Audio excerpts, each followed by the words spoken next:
Hello and welcome to episode 7 of Inside the Huddle. Today is Sunday, April 7th. Hopefully everybody had a good week and is enjoying their weekend so far. We've got a lot to discuss. The NFL, never a dull moment. Always have news coming out even during a month where there is a little bit of a lull post-free agency heading into the draft, which will of course kick off April 25th, about, I believe, 2 weeks from this Thursday will be the NFL draft. So we're getting closer and closer to that, which is of course exciting.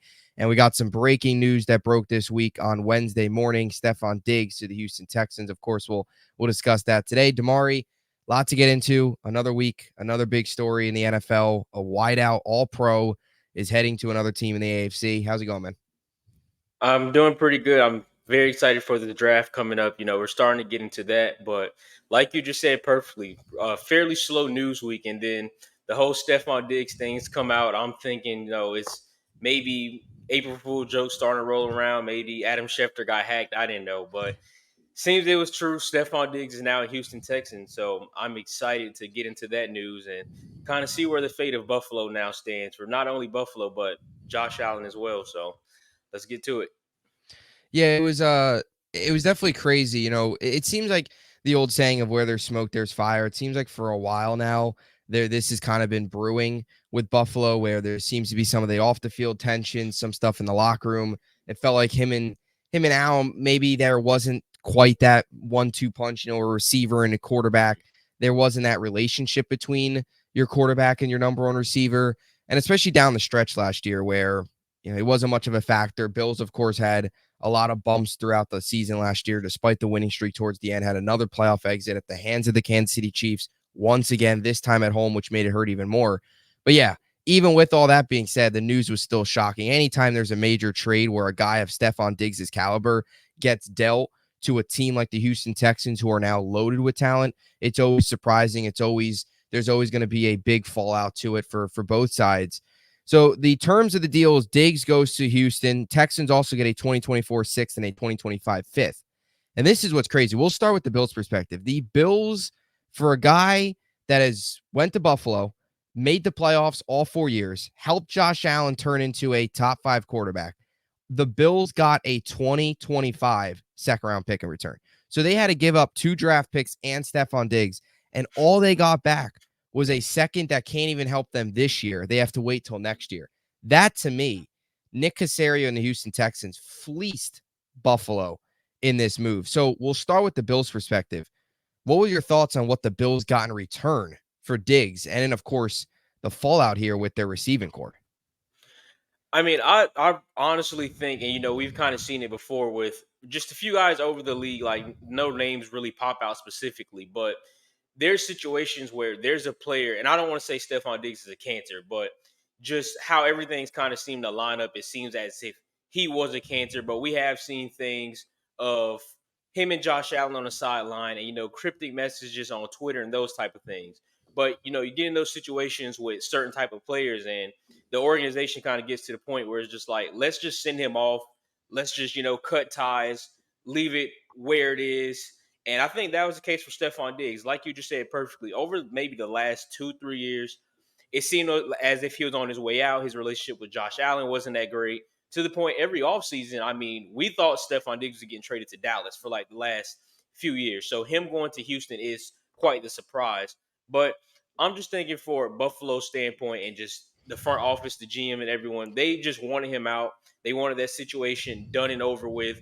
And now it's kind of crazy, but it sounds like Buffalo is somewhat in a rebuild because, as you've stated multiple times on previous shows, where they've only gotten worse. And now you take Stefon Diggs out of that equation, that might be the worst offense in the entire. Well, the Patriots are still pretty bad, but Yeah. they are definitely one of the worst offenses in the AFC, definitely inside the division alone. So for Buffalo, I mean, I really don't know where you go from here. Yeah, the receiving core is really, really poor. Right now, the active receivers on the Bills roster, right? We talked about it. They lost Gabe Davis, which was a big hit for them. And then they brought in Curtis Samuel. We both agreed that that was a downgrade. But, the Bills had an opportunity there to go out and still take a receiver at pick 28, whether that was an Adonai Mitchell or a Worthy, a Keon Coleman, somebody along those lines. Now you lose Diggs and Gabe Davis, and you're left with Curtis Samuel, Khalil Shakir, Mac Hollins, Andy Isabella, KJ Hamler, Tyrell Shavers, Brian Thompson, and Justin Shorter. Like, who are these guys? And I'm a Jet fan, as you all know. Here is the 2024 Bills receiving core right here. Take a look at this. I mean, this is what the Bills are basically surrounding Josh Allen with this season. This is basically it. Of course, the Jets thought this would be a good idea that they drafted a quarterback at number 3, and they gave him these 5, like you said, phys ed teachers. That's basically what we're working with here with Buffalo. So, yeah, it's poor. It's very poor for them. Now, look, they still do have 2 good tight ends in Dalton Kincaid and Dawson Knox. They still have James Cook, who, of course, had a very solid year last year in year number 2. And you still got Josh Allen, who, I guess if there was a quarterback that could find a way to make something out of nothing, it would be him, because he was, I don't know. I mean, I guess, it's not like if you gave like Zach Wilson, for example, this receiving core, you'd be done. At least you do have some hope there with Allen, but there's not much. And I don't know, the Brandon Beane now, you look at that front office, they put all the pressure on themselves. Now they have to hit in the draft on a receiver, because the only hope in my eyes for a Bills fan right now is that you find your version of Justin Jefferson. Like, Vikings traded Diggs, then they found Justin Jefferson. The Bills trading Diggs, now they find Justin Jefferson. You just have to hope history repeats itself here. And you trade Diggs and you find, whether it's trading up for Brian Thomas Jr., whether it's waiting at 20 and getting somebody like an Adonai Mitchell or a Troy Franklin or Xavier Worthy, Ladd McConkey, one of those guys. We'll get more into that here as the weeks go on before the draft. But somebody that you can, somebody that could come in and take over that number 1 role. But even if you draft the guy, they're going to have to develop. Like, they're not going to take over Stefon Diggs' production. So I completely agree with you. I view this as a retool here for Buffalo, a little bit of a reset, a retool this season. This roster right now on paper, they've had so many subtractions, not just on offense, but we've talked about as well on defense. They've lost the start at safety with Jordan Poyer and Micah Hyde. Poyer going to a division rival in the Miami Dolphins. Like, they've lost so many pieces on defense. They've lost their 2 safeties. They lost their top 2 receivers. On paper, what do you think? 8 wins, 9 wins at most right now with this squad? Yeah, I'm gonna say 8 or 9, and I'm not too big on Josh Allen, and they just got completely worse on both sides of the ball. Division's tough. Division got a lot tougher, especially with the Jets being healthy and making a lot of moves. I know Miami kind of made some questionable moves as well, but the division is still tough in general. And if we're just talking about conference, I mean, conference is tough as well with all the moves made inside the AFC. I mean, Houston alone and Pittsburgh getting rushed, which I feel like is going to change some things. Just a lot of things for Buffalo that could have went wrong. It has went wrong, not only for them, but just all the teams surrounding them. So I think 8 to 9 is probably very fitting for where they can end up. Yeah, and I think too, if you're a Bills fan, you've got to be frustrated about this, because it does feel like the Bills here, like you mentioned. I like the take where, if, like you mentioned, how it feels like they kind of just did whatever they could to just get rid of them. It seemed like it got that bad in the locker room, where even if it was just for a 2025 second. But in my eyes, if you're a Bills fan, you've still got to be very frustrated with that approach from Brandon Beane, their general manager, because you just let an all-pro wideout go for a second-round pick. Like, that is just, it's hard to fathom. It's almost like it's almost the equivalent of like Dallas, for example, or the Jets letting a Garrett Wilson or a CeeDee Lamb go for a second-round pick that's not even helpful for this season. It's not like they get a second-round pick this year where maybe they can use that, take a Ricky Pearsall, one of those guys on day 2, day 3 that could potentially fly under the radar and be a really productive guy. No, this is a 2025 pick for next year. So that too, I think that approach from it as well kind of shows you that they're not punting on this season, but their focus isn't all in on 2023. It's Yeah. it's ugly for Buffalo is the best way I could put it. And this is a team too that had to win. And that's the crazy part. You talk about how many wins they're going to get this year. This is a team last season that had to win 5 straight games down the stretch to get to the playoffs, or 5 straight down the stretch to get to the playoffs with Diggs, with all these pieces. I mean, they were almost missed the playoffs last year with their roster that they had. They've only gotten worse. It's ugly in Buffalo. I mean, who do you think do you see a world where maybe they trade up and go after a Brian Thomas Jr., maybe trade up inside the top 15? I doubt Buffalo is going to trade up inside the top 10 and get like a Roma Dunze. The amount you're going to have to give up from 28 to get to like 9 or 8 or 7 is going to be crazy. Who do you think they're probably going to? Do you see a world where they trade up? Do they stay in at 28? What do you think there? Honestly, I think it really just depends on who's picking in front of them. I know we've already talked about we feel like a lot of receivers are going to fly off the board, especially in day one. Yeah. So for Buffalo, I feel it kind of how the dominoes start to fall. And if they feel like they are in panic mode, then I can see them drafting up. But if they do draft up, let's just say hypothetically, and obviously Marvin Harrison's already gone, Roman Dunze is already gone, is Xavier Worthy for some reason is already gone, Adonai Mitchell's already gone. For all Yeah. those receivers off the board, it's like, are we are we in, are we panicking enough to take a day two guy, like an early day two guy, Yeah. with our first round pick just because we've given up our receiver, and like you said, now it's in a case where you want somebody that is more pro ready because he does not have a Gabe Davis or Stefon Diggs to kind of shadow, as he's coming into this league. So for Buffalo, I mean, bad decision. If I'm Buffalo, I am definitely trading up. I'm going to at least try to trade up to maybe 21, 22. Hopefully somebody can fall to me there where I'm not too much in panic mode and I can find my, like you said, my Justin Jefferson, and we can just make it work in year one. Yeah, it's going to be very interesting approach, but the biggest takeaway here is the Bills got a lot worse and they've so much pressure now on them to connect with with their first round pick, wherever that might be, trade up, stay, whatever it is. Because if you don't connect here, you're looking at trading a all pro wideout for relying on a number or a first round pick if he doesn't pan out. Like if you take like a Jalen Rieger 2.0, it's gonna be a disaster in Buffalo. Um, but yeah, I mean, look, and there's a lot of people, there's Bills fans that will try and make the case of, oh, it wasn't much of a factor last year. The reality is this: Diggs last season Stefon had, Diggs. yeah, exactly. Like he had 107 receptions. He had 1,183 yards. He had 8 touchdowns. He was seventh in receptions. He was 13th in yards. He was tied for eighth in touchdowns. This was a guy that was still a top 10 receiver in a supposed down year. I don't want to hear people downplaying, oh, it's only Stefon Diggs. The guy's an all pro. He's been at the top of his game for really the last 6 years now. He's had 6 straight 1,000 yard seasons. You've gone to 4 playoffs with him in 4 straight years. Like, please do not all of a sudden say, oh, Stefon Diggs, he's not even that good. Please. I mean, spare me that nonsense because that is not true. Just a couple months ago, I'm sure there was Bills fans out there, the same people now that are saying, oh, it's not a big deal. He's gone. I'm sure there's people out there saying, oh, he's the best receiver in football. So it is what it is, I guess. Once you're no longer on the team, nobody likes you. I guess that's the way it is. But now you go to Houston. The Texans are going to be insane. I think the Texans have to be the favorite in the AFC. This team is loaded, and they're young. I like the way, that the Texans have built this roster, where it's a good mix of some young talent, good mix of some veteran talent. But you look at this core now of C.J. Stroud. They added Joe Mixon, Stefon Diggs, Nico Collins, Tank Dell, Dalton Schultz. They've got a all-pro left tackle and Laramie Tunsil. Like, this team is loaded. What are your thoughts on the Houston perspective, which is, of course, a lot more exciting than Buffalo's side of things? Well, I'm gonna throw one thing in here too.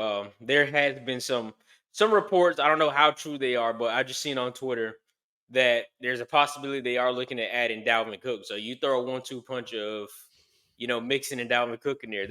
That's insane. But for Houston, I mean, if I believe there might be a GM of the year award. I think that is a thing. You might as well just give it to Houston's GM right now, because not only are you building around, you've seen the potential of your rookie quarterback that takes you to the playoffs and you go as far as you go with injuries that obviously you dealt with. So you see the potential, and you bring a lot more talent in around him, and kind of getting to the Stefon Diggs point of how Houston absolutely fleeced Buffalo. We left out the fact that after this year, Stefon Diggs doesn't even have to be Houston Texan no more because they voided Mhm. out the 3 years remaining of his deal. So if Diggs if it doesn't work out for whatever reason, it's like, hey, we gave you a bag of chips, it didn't work out. All right. Now Diggs, go find another home to play in. We at least, we gave you a trial and error for year one, which I just don't see that happening. I mean, like we just said, Stefon Diggs is Stefon Diggs. If you know, you know. So you add Stefon Diggs to this group of young talent, speedy talent, show that they can win and they want to win. I mean, I agree. Houston has to be the favorite. It is there's no other team in the AFC, I think, even at least on paper, because obviously Patrick Mahomes still plays football, but there's no team in the AFC that comes close to what Houston has right now. Yeah, I mean they're nuts. I mean it's crazy. Like just picturing what that core of Tank Dell, Stefon Diggs, Nico Collins can do. I mean, we talk about Tank Dell. He was robbed of a really special rookie year last year when he got hurt. 11 games, he had 709 yards. I think people a little bit forget how good Tank Dell was last year before he went down. When Tank Dell went down, so did my fantasy team. So, and I You and I was both. relying. Yeah, I was relying on Yeah. him a lot last year. And then he goes down and, I missed the playoffs just like I always do. I don't have much fantasy football success, but that's for another show. Well, we'll actually get into some fantasy rankings later. So, maybe I don't know if you want to trust my fantasy rankings because I don't do very well in fantasy football. But either way, yeah, he was insane. And to that's also got to be a thing here for Houston. Tank Dell went down last year. They lost him. They of course didn't have Diggs, and they still made the playoffs, and they still won a playoff game. You're now getting Tank Dell back. You're getting Tank Dell in year number 2, so he's only going to get better. CJ Stroud, you expect him to only get better, and you add Stefon Diggs. It's just crazy. Yeah, on paper, this has got to be I think the most talented team in football. You look at the defense as well. They added Danielle Hunter. They'll probably go a little bit more defensive focus here in the draft, but you still got Derek Stingley. You of course got Will Anderson. They've got some pieces on defense. Like this team is nasty, and yeah, a ton of credit goes to Nick Caserio. I mean, this was a team that if you paid people to go to Texans games 2 2 years years ago, ago. people Yes. probably wouldn't have went, even if you paid them to go. People would have probably said no. Uh, and now here you are, fast forward. I mean, even just like fast forward just a year earlier where they didn't have CJ Stroud yet. They were still had to draft him and they still had to bring in the pieces around him. They didn't have Tank Dell yet. You now fast forward a year and you have Stroud, you added Mixon, Diggs, Tank Dell. It's crazy. It's crazy. I mean, you think this is like a 13-win team potentially? They won 10 games. The rich getting richer. How many wins do you think we're looking at here for Houston? I think 13 is fitting. Mm-hmm. Definitely. I Yeah, it's mean, you sweep the division. I see it happening. Can't remember their schedule off the top of my head, but I know they do get Dallas in there. So that's 7 wins we're already talking about. So I mean, 13. I think so. I mean, yeah, definitely. If I had to pick a minimum amount of wins, I think it's probably going to be 11 to 12. Maybe bearing some injuries. Hopefully not, but just if they're a little depleted or any given Sunday kind of show up a little flat, I think 11 to 12 at the least. But 13 is very reasonable. yeah, I agree. And I think it's gonna be a fun matchup. Diggs versus Trayvon Diggs. Of course, we'll get that matchup this year. I think Houston also they play the AFC East, I believe, this year. They also play I think the they do. Bills. They'll play the Jets.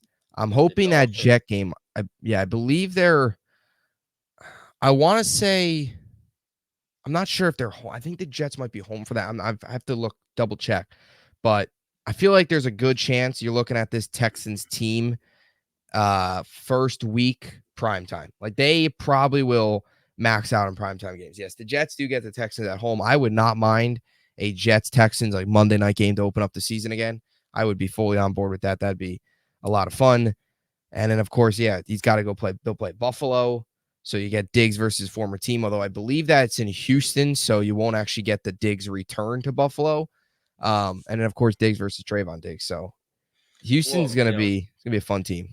I don't have the script yet. I don't have the schedule, but if the NFL wanted to max out their money for week 1, I am either definitely a Sunday or Monday night.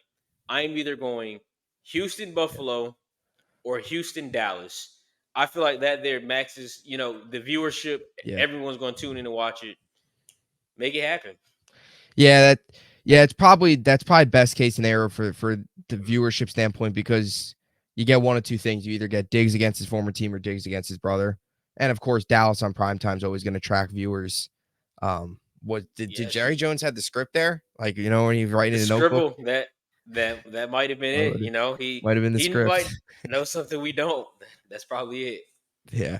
Yeah, it's Jerry Jones got the script. Wonder how he's Yeah, the Scribbles will. If Dallas goes on to like win the Super Bowl this year, those Scribbles will Be come back and legendary. they'll put them in the rafters. Yeah, I was gonna say they need to go ahead and just print that out, like banner size, laminate it, and just hang it up next to that Super Bowl and Yep, just keep it up. the script, and it's just a bunch of scribbles, more like the Scribbles. So yeah, it's gonna be a really fun year. And I mean, for Houston perspective, yeah, they're all in now. They're healthy. CJ Stroud plays like he did last year. This team's gonna be a beast. Not easy to take down at all. So now we're gonna go back here to the AFC. So I'm actually writing an article on this right now. So give you some of my opinions on this. Both will obviously. We're gonna break it down kind of position by position, who has the best at each position in the AFC East, and then we'll head on to some of our fantasy rankings.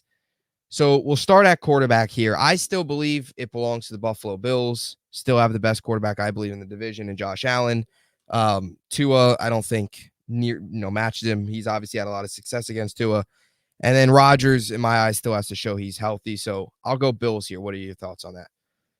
I agree. Until he Bills. proves they show otherwise, I agree. Yeah, I agree. I think I'm on board with that as well. Like until unless if Allen has but we haven't seen like a decline. Maybe Allen could be seeing a decline this year without Diggs, but we haven't seen it yet.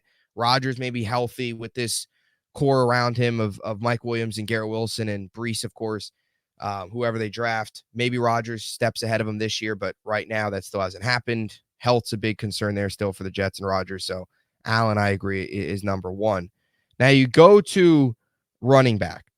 Actually, just out of curiosity, number two, who do you think it is? Tua, Rodgers, and then whoever, New England is probably at the bottom. And we're still on quarterback. Yeah, quarterback, yeah. Honestly, I'm going to say Rodgers, but I think Rodgers is more pushing up at that one spot. So Mm-hmm. just kind of to keep it right now, just based off of, I guess you can say recency bias. I'm gonna go Allen, Rodgers two at three. Yeah. And then what? Jaden Daniels, maybe? Might be Somebody? Jaden Daniels. That's Daniels. yeah, yeah. Yeah. It's that'll be interesting. So running back. So we both agree here. Bills one at quarterback. Running back's tough because in my eyes, if we're looking at running back like rooms, running back tandems, it belongs to Miami. With their running back tandem is, I think, better than the Jets of Mostert and Devon Achane. They've also got Jeff Wilson. That 1-2 punch is way better in my eyes than Brees and Abanaconda, just because Izzy Abanaconda, like, to me, is not. Like, I think if we're talking starting running back, it's Brees. If we're talking tandem, it's Miami. How would you grade that out? And of course, Buffalo still is there as well. I thought James Cook had a solid year last year.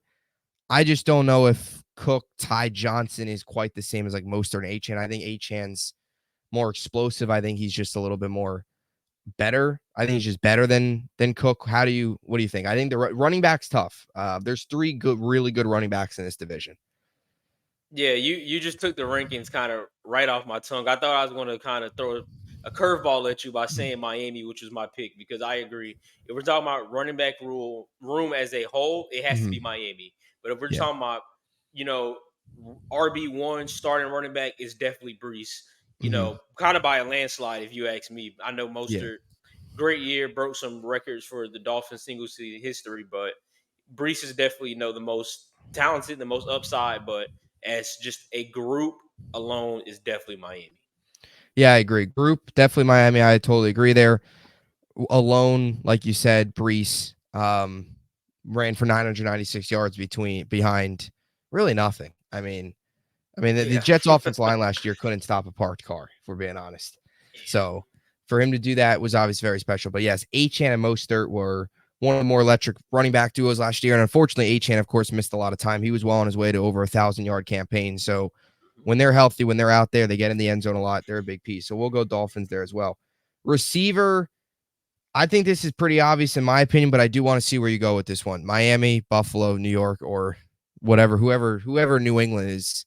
I don't even know. New England is, I don't even know who their receivers are. I'll be honest. New England's so irrelevant. If we're talking for me, I'm gonna say Miami's going to take number 1. Yeah. Give me the Jets 2 and Buffalo 3. It's just a bunch of phys ed teachers. It's Toyota workers out there yeah. catching passes from Josh Allen. Yeah, just used Yeah. car salesmen. Um, what do we so what? Like the Patriots is what? It's Kendrick Bourne, Juju versus Think DeMario Curtis Douglas. Like Samuel. I I mean, can't even oh tell you. I can't even tell god. you. I'm so sorry for whoever is going to New England. I'm I'm sorry. They are for New so England. pathetic.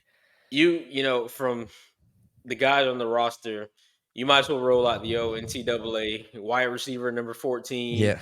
wide receiver number 87. Because I Yeah. mean, just that group is awful. It's a It's bad. disaster. The only thing I think they have going for them a little bit, we'll get to that later on. There's one position where I think you can make the argument that they are the best at in the division, but that we'll get that to later on. Now, tight end. So we both agree, Dolphins wide receiver. I also agree with you there. Tyreek Hill and Jalen Waddle are insane. Hill is not only one of the best receivers in football, he's arguably one of the best players in the NFL. So we'll go the Cheetah and Waddle at wide receiver, and I agree. I think Jets too, and then whoever the Bills and Patriots will roll out there to catch footballs, we'll go them at 3 and 4. Tight end. It's funny. This division doesn't have many very, very good tight ends. It's funny. All those years with like Gronk dominating the division, it's kind of been a little bit of a turnaround. In my opinion, I think it's Buffalo. I also think this year Buffalo are going to get a lot more production out of tight ends because they're going to force it to them because that's all they've got right now is Kincaid and Dawson Knox. So would you say Buffalo as well? Any other opinions on that? 100% Buffalo. Yeah. Buffalo. Potentially if the Jets take Brock Bowers, but again, he's got to prove it. Right now, Knox and Kincaid, not only is it one good tight end, they've got two good tight ends. So that's the one thing that I think could keep the Bills afloat this year is that tight end group. But other than that, I mean, you're looking at not a whole lot around Allen. Offensive line. This one's interesting. Who do you think of the offensive line? Because I do have an opinion on this, but it's interesting. It's tough to pick offensive line in this division because there's been a couple moving pieces. I mean, I'm probably gonna have to go Buffalo. I know the Jets kind of made some moves, but it's all about the Jets O line, Tyron Smith specifically, getting on the field and being healthy. So Yeah. I think Buffalo and New York are gonna be 1 and 2. Those definitely can flip. Miami lost a lot. Buffalo, New York, Miami in that order. Okay.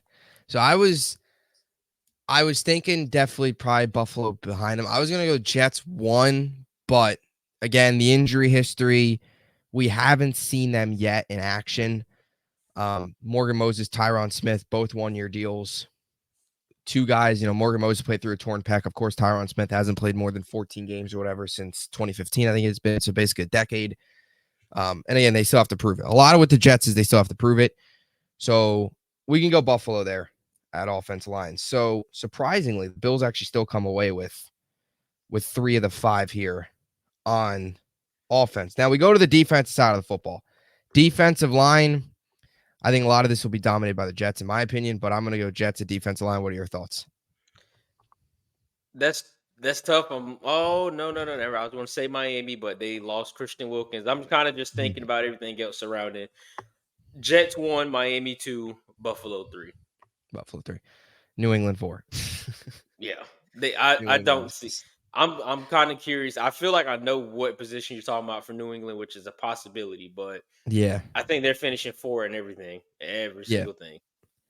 Yep. So yeah, defensive line will go Jets. Obviously, they added some pieces. Lucky Fotu. They also added Javon Kinlaw, two guys that'll be rotational pieces. Of course, Hassan Reddick was one of the biggest moves. They added that to a group that already includes Quinnen Williams, Jermaine Johnson. So one of the best and deepest defensive line units really in the league. And I don't think that's being biased. I mean, when you look at the numbers, this unit got after the quarterback a lot last year. Then they were top 3 in pressure percentage. They were up there. So we'll go Jets there at 1. And that's not really surprising. Look, the strength of their team is the defense. So that's not too surprising. Go to linebacker. What are your thoughts on this one? Whew, I mean, maybe I'm biased, but I'll go Jets here again, just because C.J. Mosley, Quincy Williams. To me, that's like up near top of the league. Quincy Williams, of course, was All Pro. C.J. Mosley had another very big season. I'll go Jets there, but there could be an I, argument to be made for some of these other teams as well. I think I'm agree. I'll go Buffalo at 2, Miami at 3. All right, so we'll go Jets linebacker. Cornerback. I hate picking the Jets for everything, and I'm not being biased, but I mean, DJ Reed, Sauce, Michael Carter II. The Bills lost Trey White. Rasul Douglas is very solid. The Dolphins lost Xavier Howard.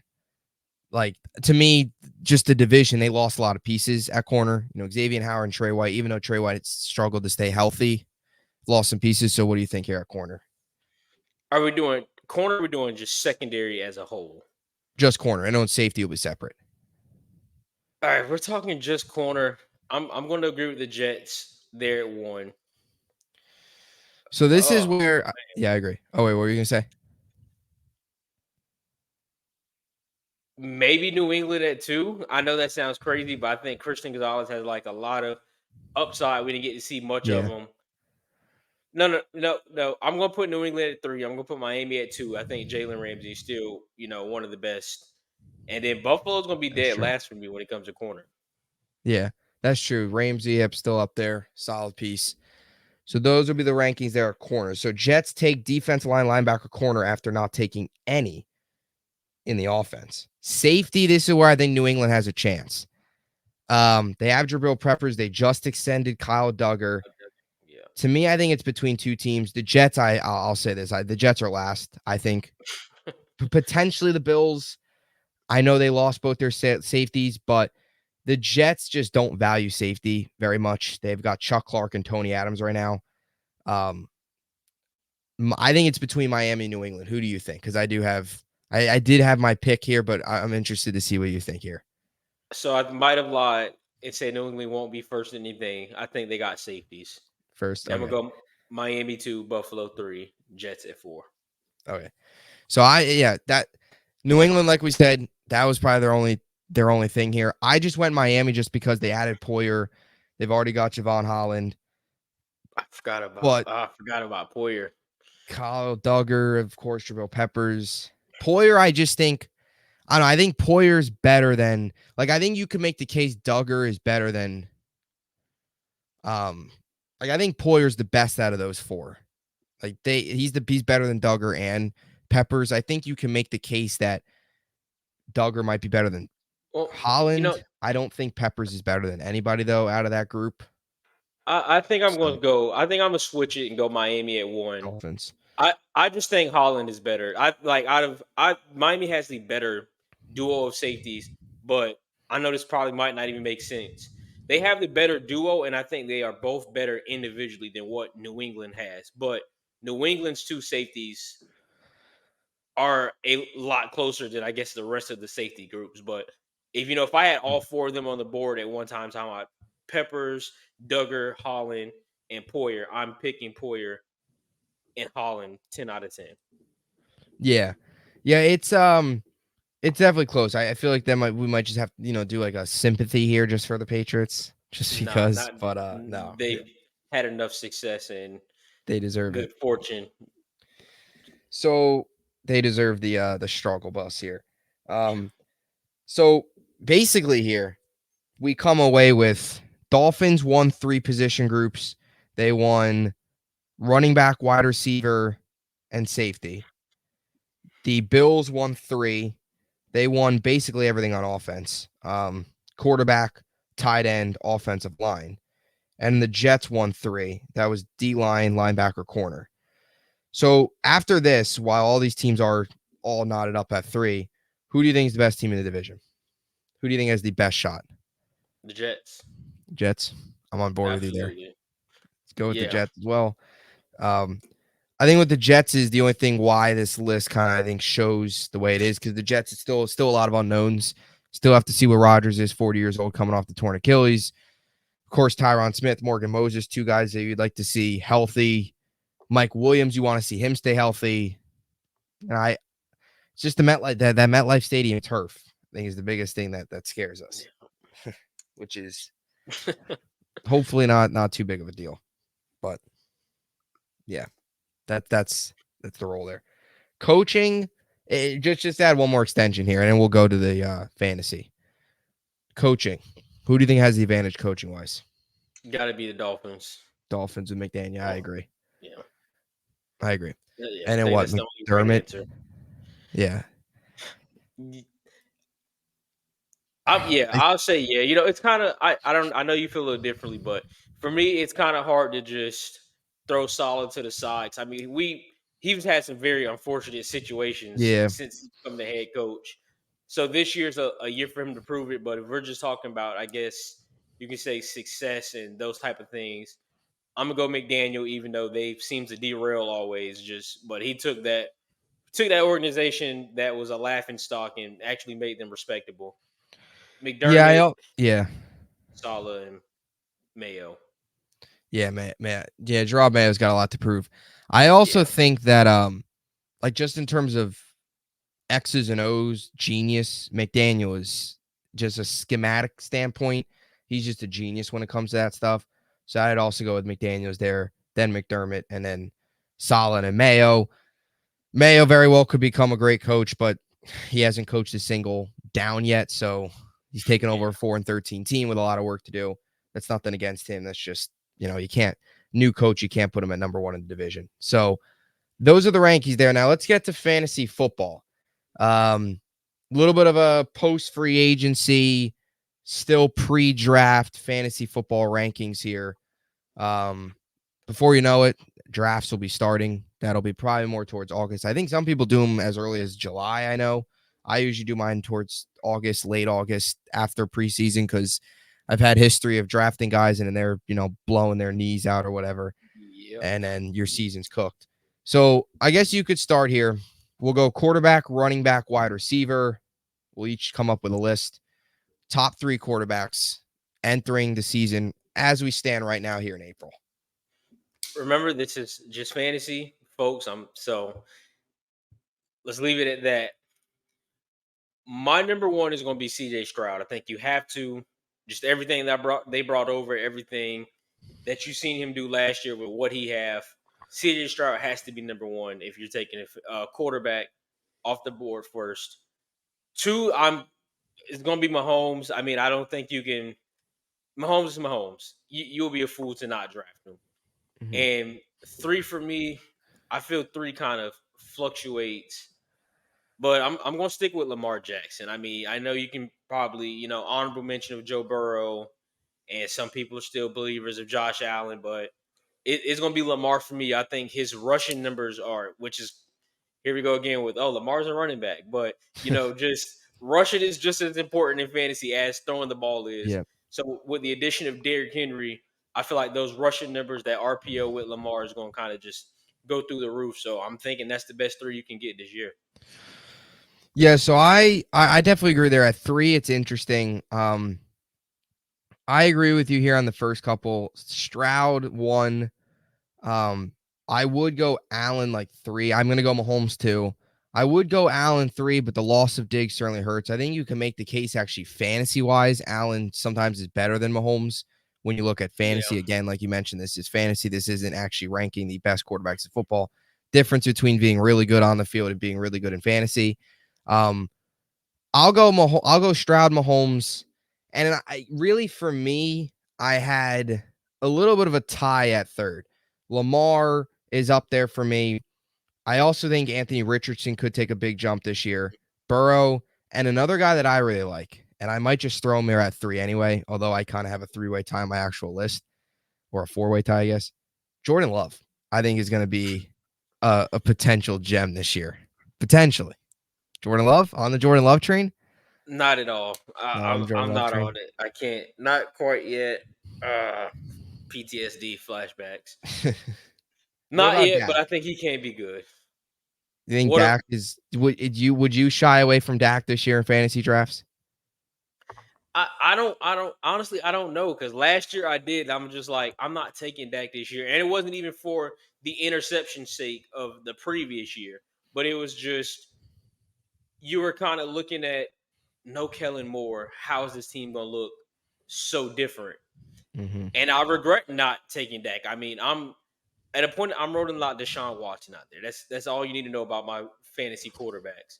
So I think for Dallas or just fantasy, well, for Dallas and for fantasy fans, more fantasy fans, but before you kind of roll the dice on Dak, I think you wait to see kind of how the draft plans out, see what receivers they possibly get before you make a decision. I'm still a firm Dak believer, but not for the fantasy sake, not quite yet. Yeah, and the not adding receivers certainly hurts a little bit there as well, his case. But those are some of the quarterbacks. What is one guy you would not take? Like draft night comes, he's available, but you are just don't take him. Like he's gonna Kyler be a Murray, bust. Kyler Murray, Kyler Murray. I just too much Call of Duty. not even too much Call of Duty. Is just their situation is so similar to just you're rolling out a bunch of Little Caesars workers to throw the ball to. I can't trust Kyler Murray, not Yeah. at all. Somebody I wouldn't trust is Trevor. I've seen a lot of people Oh, that's recently another take one. Trevor Lawrence high in drafts. I would not do that. I would not take Trevor. That's another one. That's a Tua good one. Tua's in it. Tua's interesting because he'll have that game where he goes off for like 500 yards and they'll pop off, and then he'll have weeks where he'll get shut down by a good defense, and you're kind of just scratching your head as to Tua's just had a very confusing career in terms of like he's been very inconsistent. He makes some really dumb mistakes, debating whether he should get the contract, no contract, how much money, where he stands. I can feel like Tua's been one of the more controversial quarterbacks. It just no matter what Tua does, I feel like there's always an argument the other way. And I'm not saying Tua is very good, but I don't know. Tua to me, it just feels like Well, another one that's inconsistent. I do want to throw one in where if he's on the board during my draft, I mean, I'm possibly taking him, and that's Kirk Cousins. I had Kirk Cousins last year before he got hurt, and he was great. He was doing amazing. I mean, just all the talent in Atlanta right now. I think personally, like if it comes down to it, and I'm looking at the board, and it's like Kirk Cousins or Joe Burrow, I might take Kirk Cousins. Kirk I Cousins, just might. I literally just might. take the what is it? He's the Coles cash. Take the Coles cash. Yes, you have Kirk to. Cousins. Invest in the Kirk Cousins stock. Um, yeah, those are that Kirk Cousins is definitely interesting. I would not take Justin Herbert. I would not do that. Not at all. He's going to have Quentin Johnson's going to drop every single pass that's thrown his way. So not that. Uh, and then you get into the other tier like Derek Carr, Russ. Rodgers is interesting. I took Rodgers last year. That and obviously didn't work. Deshaun Watson, I would not take. Do not Not take at all. Watson. So I would yeah, draft Tom Brady before I draft Deshaun Watson for Caleb fantasy. Williams, take the Yes. rookie. Oh man. So yeah, and then when are you usually taking quarterbacks? Like when do you usually take your quarterbacks in fantasy drafts? So I have a very kind of firm firm but effective method when it comes to fantasy drafting. So 100% I am going like wide receiver with my first pick. Yeah. I think you kind of got to. And I'm more of a let the dominoes fall kind of guy. If I start seeing quarterbacks really starting to fly, if I'm maybe pick 6 and just say we're on round 4 and I see quarterbacks kind of start flying, then I go grab a quarterback. But I mean, my draft I just did this year, I end up getting Kirk Cousins in like round 9. So Mm-hmm. no rush whatsoever, but my team around him was loaded. I mean, Garrett Wilson, Brees Hall, Tank Dell, TJ Hawkinson, like I was stacked. So quarterback, you don't really need to rush. But again, that's just how that works for me. So if you are one that kind of panic when it comes to quarterbacks, I'll probably say within that 3 to 4 round, you should go grab Yeah. one. I always laugh at the people that take a quarterback in the first round. Absolutely insane. I always laugh. That every is year. panic mode that you do not Yeah, need to be in. that is panic mode. It's like there is probably I don't know 10 good quarterbacks. And that's the other thing too. There's only like it's one. I mean, some leagues I know have two quarterbacks, but my league, I think most leagues just one quarterback. Yeah. Is that how yours are? Yeah, one Yeah, quarterback. just one. So it's like you have, let's say, 2, 3 receiver spots and a flex spot and 2 running back spots. Let's say, why are you taking a quarterback in the first round? There's gonna be quarterbacks available. It's And like just what I've just kind like of calm down, pieced breathe. together. That's yeah, just relax. But even Yeah, what I kind of pieced together, like I tell you, I rotated so many quarterbacks this year. Again, Deshaun Watson, Kirk Cousins, I had Brock Purdy, I had Geno Smith. yeah, Like I was just oh, grabbing the quarterback every week. But if you have a bunch of players that are like are going to boom, like I had Tank Dell, who every week is like projected for like 13, and for some odd reasons giving me 24 plus. I even had Josh Downs in there at a point. That was another one that's giving me 20, 30 points. Like if you just grab a bunch of players that are going to boom, guaranteed boom, all you need your quarterback to do is just hit projection. You don't need yep, nothing else crazy. That is it. So I'm going to grab a quarterback that's going to hit projection. Everything I surround him around is going to be players that are going to boom, and that's how you find success. yep, yeah. I agree. I think it's a good way of going about it. It's no need to panic. Just breathe. If you have all your draft notes, I'm sure nowhere on there. Maybe if you're scribbling like Jerry does, maybe then you find a way to take a quarterback round one. But if got your draft notes, just stay calm. Don't take a quarterback round one. It's not smart. It's the biggest piece of advice we can give you. If you do that, you're probably on your way to like a 4-win season, Yeah, you're which is not very cooked. good. Yeah, you're done. Get ready for the constellation prize Yeah, go ahead and just start looking towards Yeah, next year's fantasy next year draft because you're you're in the reveal. Just you yeah, get like a thank you for participating. You know. yeah.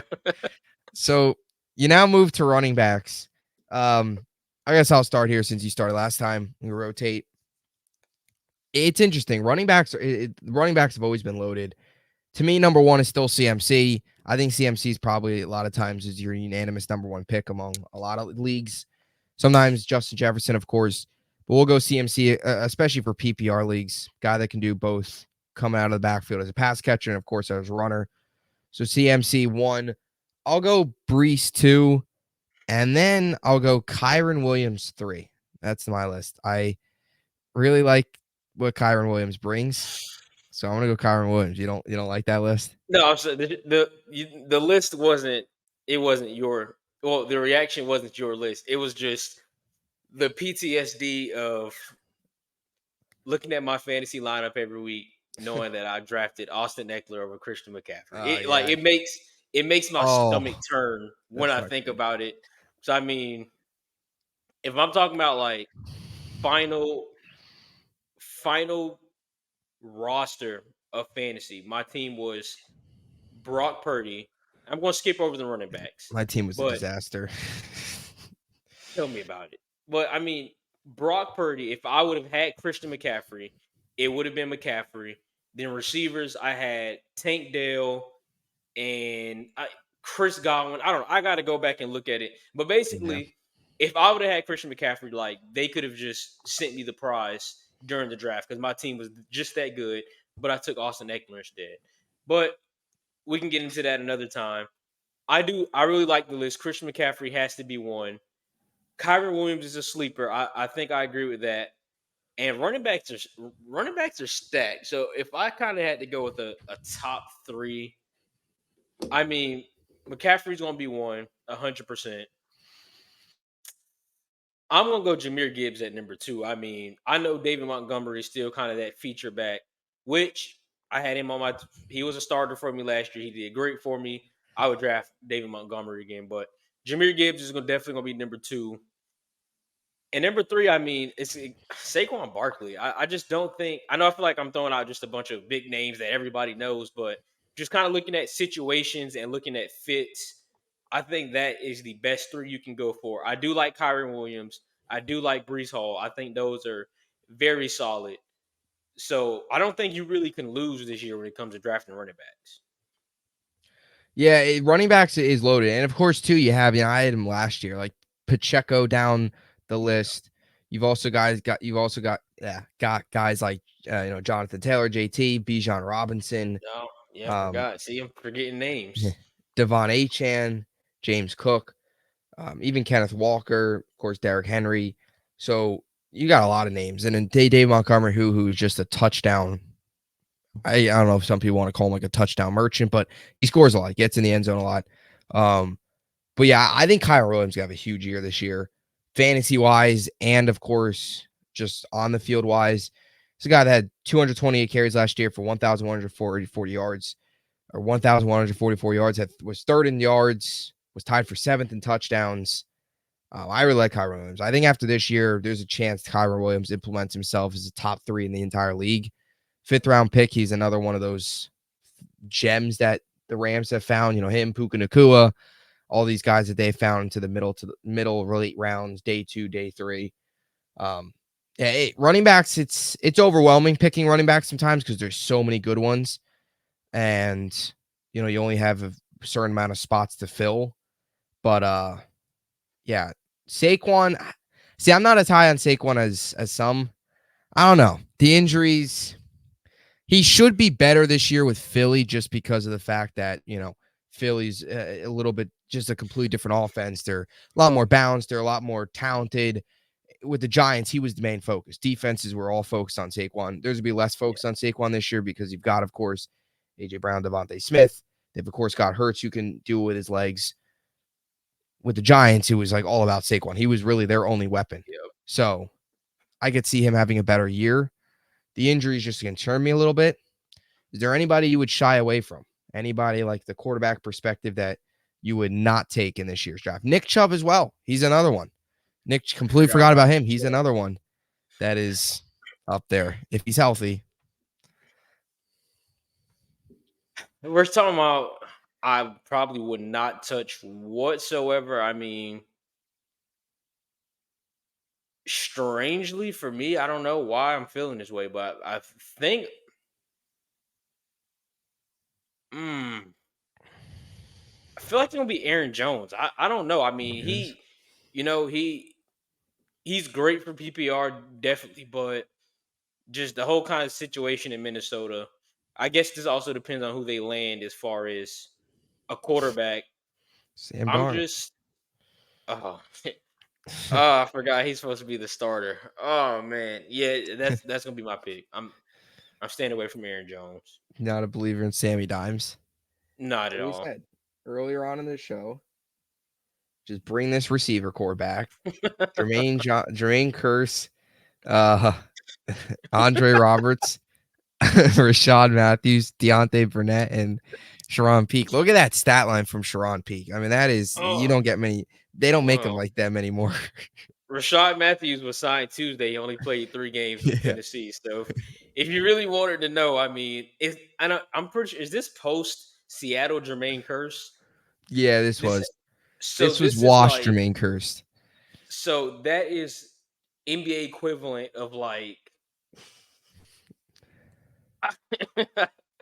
I don't even know like maybe Cleveland Dwayne Wade.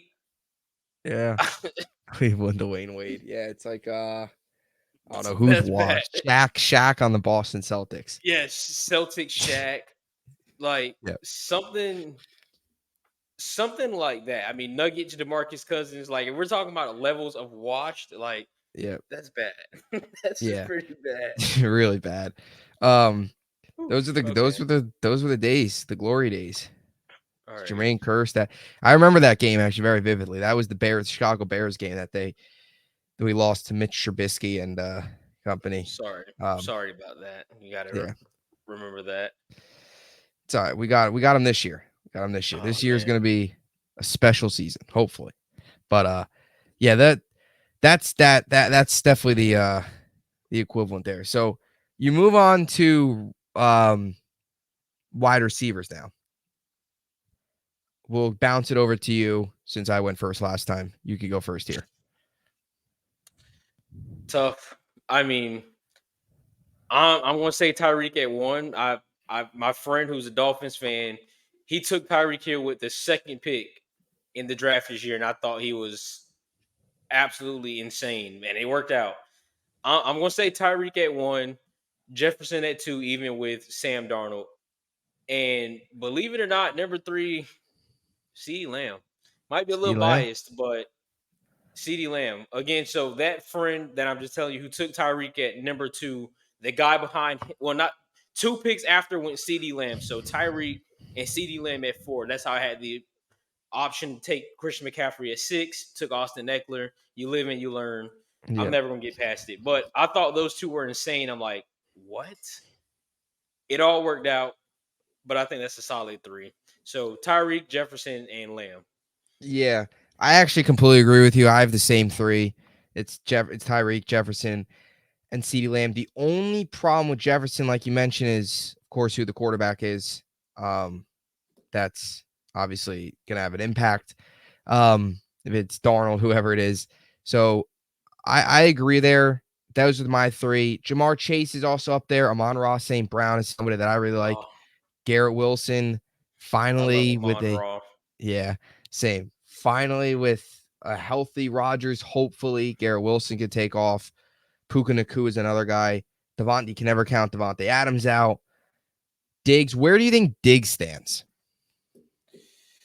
Just on the note, of course, of the big trade.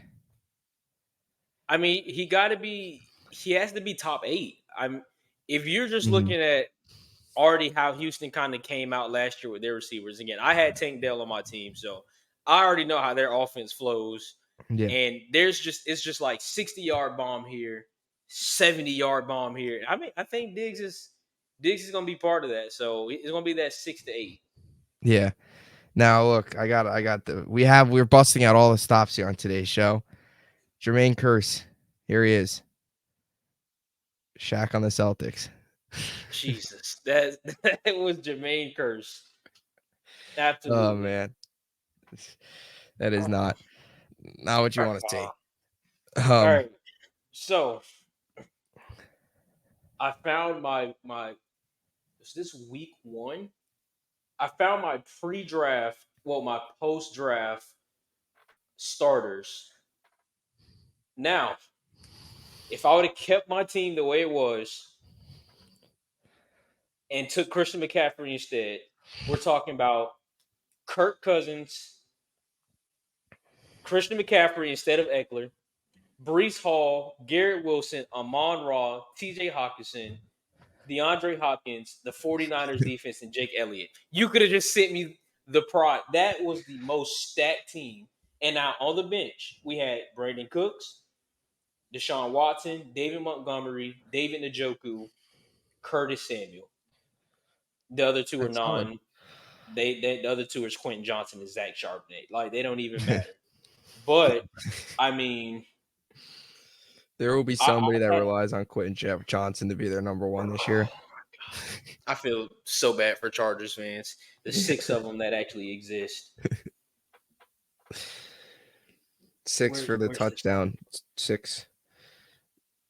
Six for the amount of points they're going to score this year. Ugh, man, Yeah. I'm so stressed out looking at this. It's This not is good. PTSD. This is bad. So I mean, at a point in time, I mean, I remember, like I said, I had Kirk Cousins in there, I had David Montgomery in there, and I traded Brees away for Garrett Wilson. I ended up getting Tank Dell and Chris Godwin in that trade. Like Mm. I was cooking. I was absolutely cooking. Whatever Jerry was doing, I was doing the opposite. I had a team. I was stacked. I was cooking. And Austin Eckler, I will forever dislike you for what you did to my fantasy team. Do not take Austin Eckler this year. Definitely don't do Do that. do not touch Austin Eckler. I mean, the Commanders have the worst running back room in all of football. Yeah. I mean, Respectfully, they've got what? They've got like the 2018 theme team, for being honest here. yes. Bobby I mean Wagner and Zach these guys Ertz. were good. Maybe when I was still in high school. I am now Yeah. Not graduating very good college. now. So They were good. They were good when this graphic was a thing. yeah, 2018. This was 2018 season right here. that's when they were all at their best. And Active wide now, receivers entering week 8. I Unbelievable. don't I don't think none of these guys are even in the lead anymore. I don't think so. Andre Roberts, He I played for thought someone else. I think he played for Washington. I think he he might definitely have. played for Washington. Yeah, but he's free agent now. Or the chart. Yeah, he's played for the Panthers. He did play for Jermaine the Curse is Panthers too. done. Let's God, that see. team was so bad. That was a Roberts 4-win played team. for Washington, Detroit, Atlanta, the Jets, the Bills, the Texans, and the Chargers. So he was quite the journeyman. Yeah. He last played in 2022. That was so recent. That was not that long ago. Yeah. Uh, well, all right. That That's you have it. That's pretty bad. yeah. That's pretty bad. It's not good at all to give your number one, to give your third overall pick those guys. But I guess that is why we are where we are with the Jets. Or we were. Now we finally have some pieces in place, but yeah, not good times. That's for sure. Oh man. Any other Whew. closing thoughts here before we finish things out? Besides kind of just going back over fantasy again. No, looking forward to the draft. That's pretty exciting. I kind of hate how it's like just one day, super late at night, but the draft should be pretty good. And I feel like there might be some good breaking news coming out this week. And that's it. Another good show. Yeah. Yeah, I agree. Hopefully there's some maybe are there any other storylines, maybe some draft trades coming up. So that'll be a lot of fun. So a lot to discuss over the next couple weeks. As always, hope you enjoyed it. Make sure to please like and subscribe, and we'll see you in the next one. Thanks for watching.